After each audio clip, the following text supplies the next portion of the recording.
భైన్స్ అల్లర్లు 2020లో జరిగాయి. 2020లో అప్పుడు Yeah. మీరు ఏమైనా జైలుకి వెళ్ళారా? అది ఇష్యూ లేదండి, జైలుకి వెళ్ళలేదు. చాలా మంది ఇప్పటికీ అడుగుతుంటారు, భైన్స్ అల్లర్లలో మిమ్మల్ని జైలుకి వేసిండు కదా అన్న, అదే అప్పుడు మేము మరి నాకు సపోర్ట్ కూడా చేసినాం అదే. అనేసి చాలా మంది మిత్రులు సోషల్ మీడియాలో నన్ను చాలా మంది అడుగుతుంటారు అనమాట. నేను వాళ్ళని ఎప్పుడు కూడా భైన్స్ అల్లర్ల గురించి ఏమైనా చెప్పగలుగుతారా ఫస్ట్? భైన్స్ అల్లర్ల గురించి చెప్పాలి అంటే ఇది ఒక డిఫరెంట్ టాపిక్ అవుతుంది. Yes, దాని yes, I గురించి know. మళ్ళీ మనం మాట్లాడదాం, అది Just చాలా పెద్ద చిన్నగా, సబ్జెక్టు. అంతే.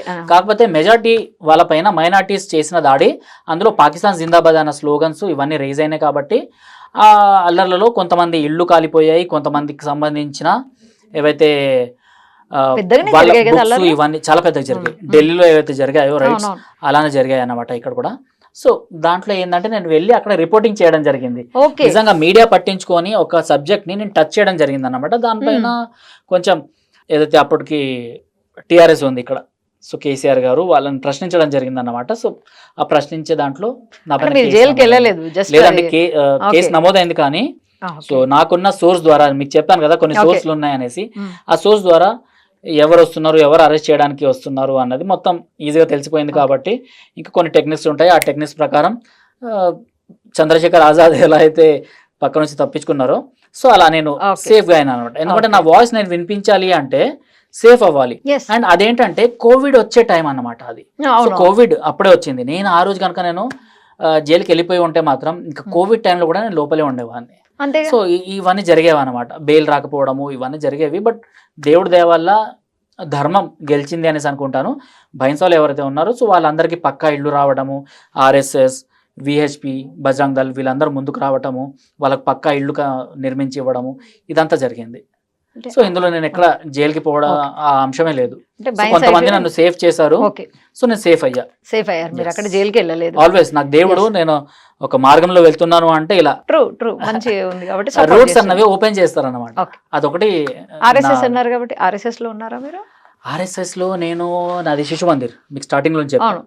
స్కూలింగ్ సో మా భావాలు ఎలా ఉంటాయి అంటే, సో ఆర్ఎస్ఎస్ తో అనుబంధమైన స్కూల్ కాబట్టి భావాలు అలానే ఉంటాయి. చిన్నప్పుడు ఆర్ఎస్ఎస్ శాఖకు వెళ్ళడము ఇవన్నీ, సో ఇవన్నీ వెళ్ళేవాడిని. దాని తర్వాత నేను ఎక్కడ చదువుకున్నా కూడా ఆ ప్రాంతంలో ఆర్ఎస్ఎస్ ఎక్కడ జరుగుతుంది, శాఖ ఎక్కడ జరుగుతుంది అన్నది అక్కడికి వెళ్ళడము. అంటే జర్నలిజంలో జాయిన్ అవ్వక ముందటి వరకు, కాలేజ్లో ఉన్నంత వరకు కూడా. సో నేను దిల్షునర్లో ఉన్నా, దిల్షునర్ భాగ్లో, సో అంతకుముందున్న ఏ ఏరియాలో ఉన్నా కూడా అక్కడ మహారాష్ట్రలో చదువుకున్నాను, మహారాష్ట్రకు సంబంధించిన ఆర్ఎస్ఎస్తోని ఇలా అటాచ్మెంట్ అన్నది ఉందన్నమాట. ఓకే. ఇప్పుడు జర్నలిస్ట్ సిద్ధు గారు, మరి ఇప్పుడు ఆర్ఎస్ఎస్ అనేసరికి చాలా మంది ప్రథమ వర్ష, ద్వితీయ వర్ష ఇవన్నీ అంటుంటారు. సో నాకు అలాంటిది ఏం లేదండి. టచ్ ఉంది, ఆ భావజాలం ఉంది, టచ్ ఉంది, ఆ చేయి కనీసం ఆ చేయి నా పైన ఉంది కాబట్టి ఇప్పటికీ నేను ఒక ఈ మార్గంలో నడుస్తున్నా. సిద్ధు గారు చాలానే, అంటే ఇలాంటి అన్ని సోషల్ ఎక్కడ ఏం ప్రాబ్లం అయినా వెళ్ళిపోతున్నారు. సో మీకు థ్రెటనింగ్ కాల్స్ కానీ ఏమన్నా కేసెస్ అవడం కానీ జరిగినాయి? మన థ్రెటనింగ్ కాల్స్ అంటే నాకు పెద్దగా ఏం రాలేదండి. భైన్సా కేసులో నా పైన ఇప్పటికి 3 కేసెస్ ఉన్నాయండి. 2 భైన్సాకు సంబంధించిన కేసులు, అండ్ ఒకటి దీన్ని ఏమంటారు, ఒక ఓల్డ్ సిటీలో ఒక ఆంజనేయ స్వామి టెంపుల్ ని, ఆంజనేయ స్వామి విగ్రహం వచ్చేసి ఎత్తు 5 feet. ఓకే, ఆ 5 feet ఆంజనేయ స్వామిని అక్కడున్న హిందువులందరూ అక్కడ నుంచి ఇళ్ళు అమ్మేసుకుని వెళ్ళిపోయారు అనమాట. సో మైనార్టీస్ రాజ్యం నడుస్తుంది అక్కడ. సో ఓల్డ్ సిటీ గురించి మీకు తెలుసు. సో అలాంటి ఓల్డ్ సిటీలో ఆంజనేయ స్వామి విగ్రహం ఏదైతే ఉందో దానిపైన చెత్త వేసి, దానిపైన వాళ్ళు తిన్న పేపర్ ప్లేట్లు ఇవన్నీ వేసి, చికెన్ బొక్కలు ఇవన్నీ వేసి ఆ విగ్రహాన్ని మొత్తం వేసేసారు అనమాట, మొత్తం కవర్ చేసేసారు అనమాట. సో మాకు ఒక సోర్స్ ద్వారా తెలిసింది, అక్కడ ఫలానా ఒక ఆంజనేయ స్వామి ఉన్నాడు అంటే మాకు సంబంధించిన ఒక టీం ఉంది. సో కార్తిక్ స్వామి అనేసి ఒక స్వామి కాదు అబ్బాయి, తను ఎప్పుడు ఆంజనేయ స్వామి ఈ ప్రవచనాలు ఇవన్నీ చేస్తుంటారు అనమాట, ధాతృత ఫౌండేషన్ అనేసి. సో ఆ అబ్బాయి అక్కడికి వెళ్ళడము, టీంతోని ఆ ఆంజనేయ స్వామిని తీసుకొని రావడము, అనిల్ అండ్ ఈ అబ్బాయి ఆంజనేయ స్వామిని బయటికి తీసుకురావడం జరిగింది అనమాట. నిజంగా అక్కడ ఆంజనేయ స్వామి ఉన్నాడా లేదా అన్నది తెలియదు, బట్ ఒక టెంపుల్ ఉంది, ఆ టెంపుల్లో ఒక విగ్రహం ఉంది అనేసి స్థానిక ఒక ముస్లిం ఒక అబ్బాయి చెప్పిండు అనమాట.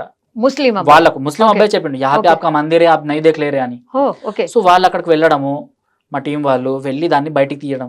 అది ఎంత దివ్యమైన ఆంజనేయ స్వామి విగ్రహం అంటే శంఖ చక్రాలతోని ఆంజనేయ స్వామి ఎక్కడ మనం చూడము. శంఖ చక్రాలతోని ఆంజనేయ స్వామి, శంఖ చక్రాలతో ఉన్న ఆంజనేయ స్వామిని బయటికి తీసుకురావడం జరిగింది. అక్కడికి నేను అండ్ నా మిత్రుడు అమోఘ్ దేశ్పతి అక్కడికి వెళ్ళి రిఫ్లెక్షన్ ఛానల్ రిఫ్లెక్షన్ సో అక్కడికి వెళ్ళి మేము రిపోర్టింగ్ చేయడం జరిగింది అనమాట. ఆ టైంలో ఒక కేసు అయింది. సో అలా 2-3 కేసులు అయితే ఫైల్ అయినాయి. మీరు చెప్పినట్టు థ్రెటనింగ్ కాల్స్ నాకు భైన్సా టైంలో కూడా రాలేదు, ఇప్పటికీ రాలేదు. కాకపోతే ఈ మధ్యన కొంతమంది అంటే నేను ఏవైతే లవ్ జిహాద్ కేసెస్ హ్యాండిల్ చేస్తున్నాను కదా, సో ఒక కేసులో ఏంటంటే అమ్మాయి ఇంకా 2 daysలో అంటే ఈ దీపావళికి ఫ్లైట్ ఎక్కేసి వెళ్ళిపోతుంది అనుకునేసరికి ఆ కేసుని నేను సాల్వ్ చేసేసా. అమ్మాయి వెళ్ళనీయకుండా అమ్మాయికి నిజాలు ఏంటి అన్నది చెప్పేసరికి అమ్మాయి ఇంకా మొత్తానికి ఆ మత్తులో నుంచి బయటకు వచ్చేసింది. అమ్మాయికి ఒక తేనె ఎలా ఉంటుందో అలాంటిది ఒక బాటిల్ ఇచ్చారనమాట. ఆ బాటిల్ని ఆమె డైలీ సిప్ చేస్తే ఆ అమ్మాయి ఒక రకమైన మత్తులోకి వెళ్ళిపోయేది అనమాట. సో ఆ టైంలో ట్రాన్స్ లోకి వెళ్ళిపోయేది. ఆ అబ్బాయి అక్కడ నుంచి ఏం చెప్తున్నా కూడా ఈ అమ్మాయి ఆ హాలోజినేషన్ వరల్డ్ లో ఉండి ఇస్లాం ప్రీచెస్ ఇవన్నీ వినడము, ఇదంతా చేయడము, దాని తర్వాత హిందూ దేవుళ్ళని శైతాన్లు అనేయడము, ఇదంతా జరిగిందనమాట. ఆ కేసుని నేను సాల్వ్ చేసినా కాబట్టి వాళ్ళు ఇప్పటికీ అంటే నా గురించి వెతుకుతున్నారు అనమాట. అంటే ఫలానా అబ్బాయి మాట్లాడింది ఎవరు అది ఇది అంటే శత్రువులు కూడా తయారయ్యారు అన్నట్టు. దాంట్లో ఉంటది కదా, శత్రువులు అయ్యారు కదా, కంపల్సరీ ఉంటారు.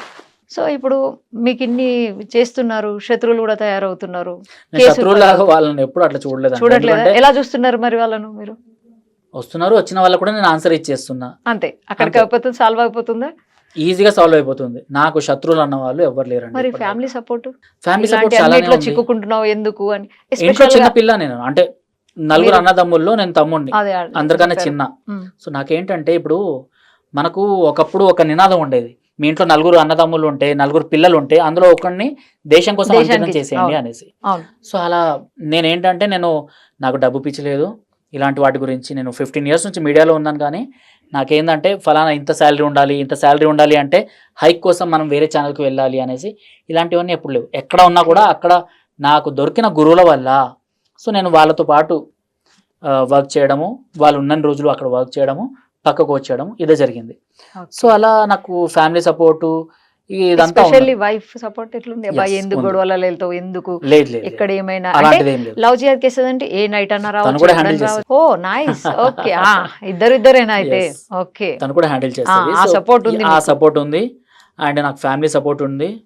సో మనం ఎక్కడ తప్పు చేయట్లేదు, ఒకరి ఇంట్లో నుంచి కన్నాలు వేసి మనం కొట్టేయట్లేదు, లేకపోతే ఇంకొకరి జాబ్లు కూడా తీసి మనం డబ్బులు సంపాదించట్లేదు, అలాంటివి ఏం చేయట్లేదు. చేసేది దేశం గురించి, ధర్మం గురించి. సో దానికి ఏ ఫ్యామిలీ అయినా సపోర్ట్ చేయాలి. ఇప్పుడు ఎవరున్నా కూడా, ఏ జాబ్లో ఉన్నా కూడా నేను ఒకటే చెప్తానండి, సో ఏ జాబ్లో అయినా ఉండండి, మీరు డిపార్ట్మెంట్లో ఉండని, మీరు అడ్వకేట్గా ఉండని, లా వృత్తిలో మీరు డాక్టర్గా ఉండని, లేకపోతే మీరు టీచర్గా ఉండని. టీచర్గా ఉంటే మీరు విద్యార్థుల్ని తయారు చేయండి దేశం గురించి. ఎలా అయితే శిశు మందిర్ స్కూల్ టీచర్స్ తయారు చేస్తున్నారో అలా తయారు చేయండి. మీరు ఒక వైద్య వృత్తిలో ఉంటే వైద్య వృత్తిలో ఉంటూ ధర్మం గురించి వర్క్ చేయండి. మీరు ఎవరైతే పేదవాళ్ళు ఉంటారో వాళ్ళ గురించి, మీరు ఇప్పుడు ఒక హాస్పిటల్కి వెళ్తే 200-300, అంటే నేను హాస్పిటల్కి వెళ్ళక చాలా రోజులు అయింది, బట్ 300-400 ఎంతో కొంత ఫీజు ఉంటుంది. బట్ అది కూడా ఇవ్వలేని కొంతమంది ఉంటారన్నమాట. వాళ్ళు వచ్చి నిజంగా ఆ ఫీజు తెలుసుకోగానే రిటర్న్ వెళ్ళిపోతారు అనమాట. వాళ్ళకి వచ్చేది చిన్న జ్వరము, దాన్ని కూడా మనం ఫ్రీగా వాళ్ళని అవన్నీ ఇచ్చేస్తే అయిపోద్ది. మీరు ఎక్కడికో వెళ్ళి ఎక్కడో దాని గురించి ఒక టెంట్స్ వేసి రండి, మీకున్న జబ్బులు మాకు వివరించండి అని చెప్పాల్సిన అవసరం లేదు. మీరున్న హాస్పిటల్ నుంచి కూడా ఇవన్నీ చేసేయచ్చు. అలానే లా వృత్తిలో నా పైన ఎలా అయితే కేసు అయిందో, సో అలానే చాలా మంది ఏబీవీపీ స్టూడెంట్స్ ఉంటారు, బీజేవైఎం వాళ్ళు ఉంటారు. సో ఇలా ఎంతమంది ఉన్నా కూడా ఎవరైతే ధర్మం గురించి, దేశం గురించి ఫైట్ చేస్తుంటారో వాళ్ళ కేసెస్ టేక్ ఓవర్ చేయండి. ఏవైతే ఆలయాల పైన అటాక్ జరుగుతుంటాయో ఆ పూజారుల పక్కన నిలబడండి మీరు. సో అడ్వకేట్ కరుణ్ సాగర్ అన్న ఆయన నిలబడుతున్నాడు, సికింద్రాబాద్ నుంచి సుశీల అన్న, బీజేపీ లీగల్ టీం మొత్తం నిలబడుతుంది. ఇలా చాలా మంది ఉన్నారు. వాళ్ళ వృత్తుల నుంచి మనం ధర్మం గురించి వర్క్ చేయొచ్చు అన్నమాట.